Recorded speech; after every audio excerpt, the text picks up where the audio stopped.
Hey, what's up guys? Welcome to THFE Productions. Today we're going to be taking you on another video inside YouTube. Today we're going to be doing the making of a video. So this is going to be particular to the making of our videos over on the main channel. That's the TheHaloForgeEpidemic. So where we're going to start is how to find a map. So we do map features, tutorials, etc. So the bulk of finding a map will be through various means. Here I'm going to go through our forums on 343industries.org.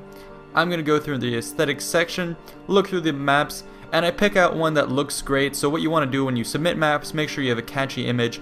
Here you can see he went to great lengths. I can tell the detail of the map, I can tell it's really cool, and I was intrigued by this, so I went right over to Halo Waypoint, put in the author's name, went to his file share, downloaded the map, and also found some other interesting maps here that I had downloaded, maybe for future reference. The next step in the process is going to be checking out the map. So what I'm going to do is I'm going to go from my computer over to my Xbox, turn this thing on. Over on the left, that's my HaloForge HD PVR that allows me to record. Now this whole process is different for our various maps. Of course, testing maps is going to be big when it comes to competitive maps, infection, stuff like that, but I'm doing an aesthetic video right here, so it's pretty easy to go ahead and test it. As you can see right here, the wires running from the TV to my HaloForge to the Xbox and then to my desktop so I can record what's going on. You can see on my computer screen right here, it basically mirrors what's happening over on the TV, so I can record that at any point, and that's how we end up getting the files from the Xbox over to the computer. But anyways, I'm going to look through my files now that I've downloaded the map, and I'm going to go down and find it right down here now that it's in my inventory. So this is going to be Venice in miniature. So as I said, this is just going to be checking out the map. For an aesthetic map, it's pretty easy to do. I'll just load it up, take a look at the various details, see if there's anything new. And so for example, in this map, I took a look around. I really liked what I saw. The inclusion of the Schmeef obviously is just a funny touch, but just the attention to detail and everything that I saw on the map really blew me away. I love these miniature style maps. So usually, an aesthetic feature, you can tell at first glance or just a little bit more that it's going to be good. So right here I give it the go ahead, and that means it's going to be moving on to the next step. So now that I've checked it out, what we're going to be doing is recording the video. So this is going to be taking it from the Xbox over to the desktop. So after I look at it in Forge, I'm going to go into Theater. It's going to have a recent file in there. So if I go into Theater, I can fly around and see what's going on. So now I'm in Theater mode. I'm going to detach from the Oracle, and I'm going to go ahead and go into the map. So I just hit record, and then what I'm going to do is record a bunch of pans throughout the map. So it depends on what map we're going to be featuring. We have different styles for featuring these. Most of the time though, we want to include a lot of pans of cool areas of the map, just as we give the introduction and description. If this was a map with gameplay, say Flood, I would start with pans of important areas and weapons, then I would go into like first person perspective of some cool action shots. But anyways, in this case, this is just an aesthetic feature, so it's a little simpler. Next is making a stamp, so that's going to go in the YouTube thumbnail. So I do this along when I'm recording the video. What I do is I pause the video, put full screen, print screen it, and then import it over to Photoshop where I have a waiting stamp, where on the top right it says THFE, and on the bottom left it has the episode number or the map feature number. So this is easy. I recommend using stamps if you have the ability to. That way you can get your thumbnails and easily make them episodic. So here you go. I'm going to always try and get at least a couple angles when I do my thumbnails, put them into here, and of course, as I said before, scale them to the right size, just like that. And I can see the towers interfering with THFE, so I flip it over to the other side. I think that looks good. And by using layers, I can switch between the two and see which one I prefer. I prefer this one.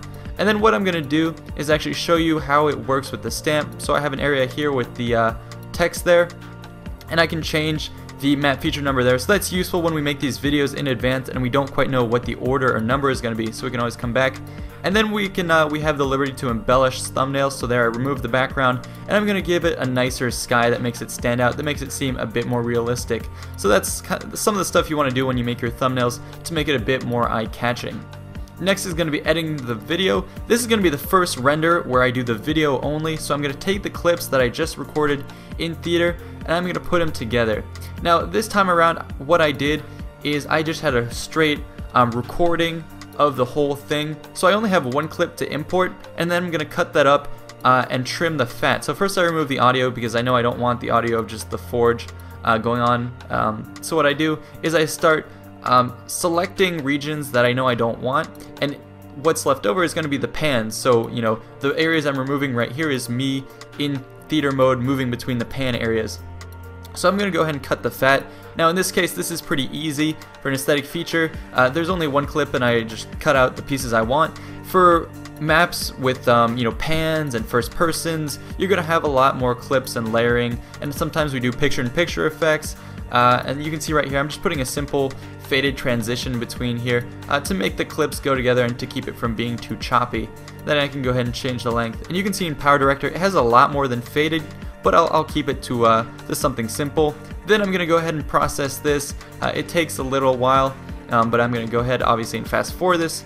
So once this is done, this is going to be my first base layer, which is a video only, and this is going to move on to the next step, which is going to be commentating. So I'm going to move this over, and what I'm going to do is play the video, and I'm going to turn on my blue snowball right here. So this is going to allow me to commentate. I watch the video and commentate afterwards, and I do a 3, 2, 1 countdown to get the audio recording and my video in sync, so I know exactly when my audio starts and when the video starts. So that's usually how we do it, and that is what I recommend you guys do, is have some way to sync your videos with your audio. Anyways, once I've done the commentary, I'm going to go ahead and save it, and then I'm going to put it back into my desktop. I'm going to use Audacity, which is a free program you guys can download, and we'll do tutorials on this in the future. But I'm going to import my audio file, and this is important because you can see here it's a little quiet, so I can amplify it really easily right here. And then the beginning where I have the countdown, I'm going to go ahead and just remove that because I don't need it anymore now that it's in sync with the beginning of the video. And then I'm going to remove the end, which is when I stop talking and you hear the clicking of the mouse. So next is going to be editing the video, putting the video with the audio. So you'll see here I'm importing my boosted audio into the file, and when I drag it down, it fits perfectly next to my video file. So you can see my my synchronization worked well. Then I'm going to drop down at the end our subscribe button, so that's a built-in stamp that we already have. Then in the beginning, I'm going to go ahead and I'm going to change one of my pre-saved titles. So this time I'm going to change the gamer tag, and I'm going to change it to Venice, and then I'm going to change the font color. So that allows me to add a little bit of variation every time, but keep it similar as well. So that's how we add the title and the map creator. Then what I'm going to do is show you a little bit of picture-in-picture at the end when we call you guys out and say, you know, check out this video if you want to. So I'm going to put this at the end, trim it, and towards the end of the video here I'm going to be mentioning, you know, go ahead and check out the making of the video, and this is going to be where the link takes place. So at the end of the video, that's where I'm going to put it, and I'm going to make it such that it's cropped basically in the corner of the screen, so you know it's a video that you can click on. So that's just a little additional thing that we might do at some point. And then I'm going to go ahead and add some faded effects to the end. You always want to keep your videos from becoming choppy. You want the flow to be nice. Anyways, then I'm going to go ahead and process this, and this is going to be the final version of the video. At this point, it's ready to upload. You know, sometimes we'll add music, but in this case, I didn't. Now, on YouTube, I'm going to go to our channel, click the upload button, then I'm going to put it on scheduled, and choose my file. The reason we put it on scheduled is because we don't make the videos and put them up on the same day. Sometimes we do, but most of the time we want a stockpile. So you can see there I put it to be released in 2014, so that way we can have a lot of files stockpiled, keep them on reserve. And then over on the bottom left, you can see I'm editing the tags for the video, making them relevant, and then I put in the description. I'm going to save that. Then down here, if you have the privilege to do so, you can go ahead and add your thumbnail. So I'm going to go ahead and add mine right here, and you can see there it is. It looks nice. It's pretty eye-catching. So once that's done, I'm going to go ahead and add some annotations. So our annotations vary from video to video. Oftentimes I'll go back to an old video and just kind of copy and paste the style we have and the links we have, because most of the time those will stay the same. So you can have various types of annotations. You could have notes, you can have little spotlights, you can have titles, all sorts of stuff. So, you know, we'll vary that, and I'm just showing you here the basic ones. We'll have maybe a link to our aesthetic features, or at the end, you know, we'll have a link that allows you to click to subscribe or click to go see another video. So that's what you want to do with your annotations. Now you can see it's uploaded and it's still private.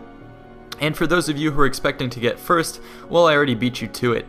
So anyways, guys, thanks so much for tuning in. This has been a quick inside YouTube glance at how we make our video. Right here you can see the finished product. Go ahead and check that out. Otherwise, stay tuned for more videos where we bring you, more details on making videos on YouTube and what the experience is like. So in the comments below, leave questions you'd like us to answer, and I'll see you guys next time. Thanks so much for tuning in. Also check out the video where you get to meet me and you get to see the tour of my apartment. So I'll see you guys out there. Peace out. Thank you.